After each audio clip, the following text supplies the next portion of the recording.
Bonjour, on réalise cette vidéo pour vous expliquer en détail le fonctionnement de la facturation électronique. On a décidé de vous expliquer en quelques minutes les nouvelles méthodes à mettre en place en fonction des logiciels que vous utilisez, Codial ou Sage pour la plupart d'entre vous, et de vous aider à choisir la bonne plateforme agréée en fonction de vos besoins. Quelles sont les dates importantes, quelles sont vos obligations, et comment nous allons vous accompagner pour mettre en place la facturation électronique au cours des prochains mois. Autour de cette table, je vous présente Brice Le Dormeur, spécialiste avant-vente des logiciels de facturation et de comptabilité chez BSI. Caroline Lemazurier, consultante et directrice de notre service logiciel. Bonjour. Et Yann Lebailly, technicien spécialiste de Batigest, que tous nos clients qui utilisent ce logiciel connaissent bien. Bonjour. Je rappelle les dates importantes. 1er septembre 2026, les grandes entreprises, plus de 500 salariés, doivent pouvoir envoyer et recevoir des factures électroniques. Les TPE et PME doivent pouvoir les recevoir. 1er septembre 2027, toutes les entreprises doivent pouvoir recevoir et envoyer. Nous allons voir pendant cette vidéo que fin août 2026, il faut que vous ayez choisi une plateforme agréée pour recevoir vos factures fournisseurs et donc avoir un logiciel adapté. L'échéance est donc très proche pour le volet recevoir les factures fournisseurs, même si on pourra se laisser un peu de temps pour vous accompagner et vous former lorsque ce sera à votre tour d'envoyer les factures clients au format électronique. Je vais d'abord laisser la parole à Brice, qui va vous expliquer quel sera le cheminement d'une facture électronique.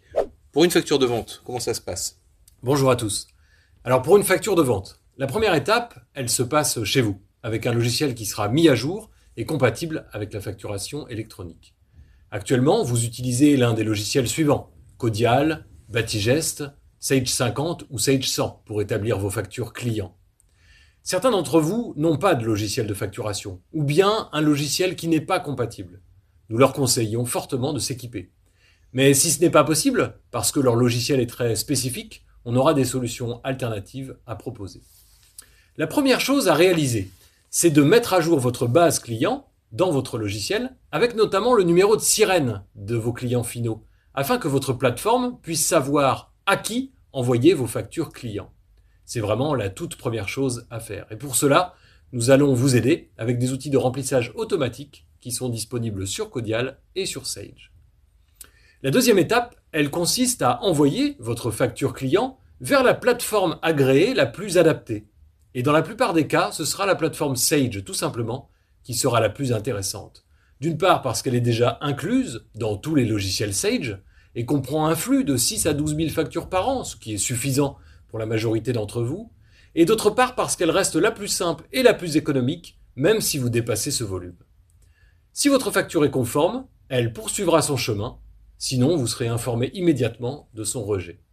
En quelques clics, vous enverrez donc votre facture client depuis votre logiciel de facturation vers votre plateforme agréée facturation électronique.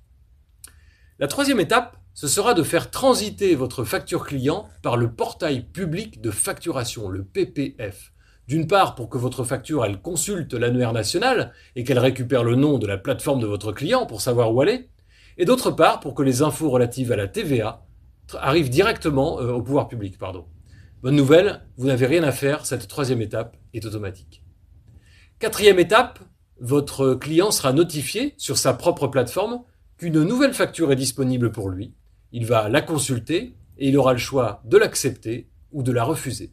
Vous serez informé de son choix et le délai de règlement, il débutera à la date de réception par sa plateforme. Merci Brice. Caroline, peux-tu nous expliquer ce que le client va gagner avec ce nouveau système? Il y a 4 avantages qui vont faire gagner du temps à nos clients. Les données de TVA et de règlement seront transmises à l'administration fiscale automatiquement et ce sera de plus en plus automatisé dans les années à venir. Il y aura moins de double saisie et moins d'erreurs humaines possibles.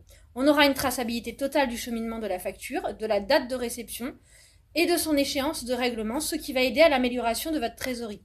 Cette réforme participe à réduire la fraude à la TVA qui va amener une concurrence plus juste et plus loyale entre les entreprises. Brice, tu nous as parlé d'une plateforme agréée Sage, en expliquant que nos clients sont déjà équipés. Mais certains nous disent qu'ils sont démarchés sans cesse par des vendeurs de plateformes agréées. Tu peux nous en dire un peu plus? Oui, tous les utilisateurs de Sage bénéficient de la plateforme agréée pour un flux de 6 000 factures par an pour les clients Sage 50 et 12 000 factures par an pour les clients Sage 100 et Batigest. Donc inutile d'aller acheter une autre plateforme ailleurs. Il suffit juste de bien paramétrer vos logiciels et de vous former correctement dans les mois qui viennent. Donc pas besoin d'aller chercher bien loin si vous avez déjà accès à cette plateforme sans même le savoir. Mais le plus urgent, c'est de pouvoir recevoir les factures de nos fournisseurs dès septembre 2026. Comment ça va se passer dans le sens de réception des factures d'achat? Pour vos factures d'achat, c'est assez simple également. Votre fournisseur, il vous envoie sa facture via sa propre plateforme agréée. Sa facture, vous vous en souvenez, elle transite par le portail public de facturation afin qu'on puisse vous retrouver. Et sa facture arrive sur votre plateforme Sage. Et là, il y aura 3 cas. Premier cas, c'est votre cabinet comptable qui traite vos factures fournisseurs. Dans ce cas, vous lui donnerez accès à votre plateforme où vous lui transmettrez vos factures électroniques d'achat. Pas de gros changements pour vous. Votre plateforme vous servira de boîte aux lettres intelligente sur laquelle vous récupérerez vos factures d'achat et vous déclarerez les factures que vous refuserez. Second cas, vous souhaitez juste vous mettre en conformité avec la réforme. Dans ce cas, vous récupérerez votre facture fournisseur sur votre plateforme, puis vous l'intégrerez comme vous le faites d'habitude, soit en l'enregistrant dans votre système de gestion commerciale, soit en la comptabilisant manuellement. Troisième cas, vous voulez profiter de cette réforme pour davantage automatiser votre système de gestion. Dans ce cas, nous vous ajouterons le module optionnel Sage Automatisation comptable, et alors vos factures fournisseurs s'intégreront automatiquement dans votre compta.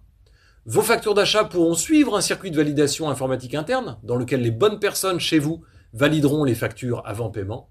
Et vos factures seront archivées en informatique, en mode archivage légal conforme.